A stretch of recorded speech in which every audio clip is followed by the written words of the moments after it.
l'épisode précédent, l'animal dans la tente avait été recueilli par le zoo de Maubeuge, où vous vous trouvez, Lionel Gougelot, mais voilà qu'à peine arrivé, la panthère a été volée.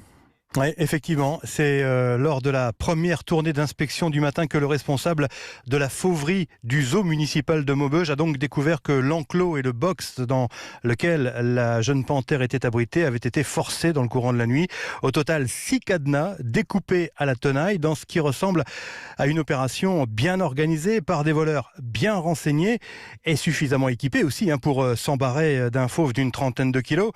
Alors le constat est évident pour le maire de Maubeuge, Arnaud Decany, le ou les voleurs avaient ciblé leur objectif.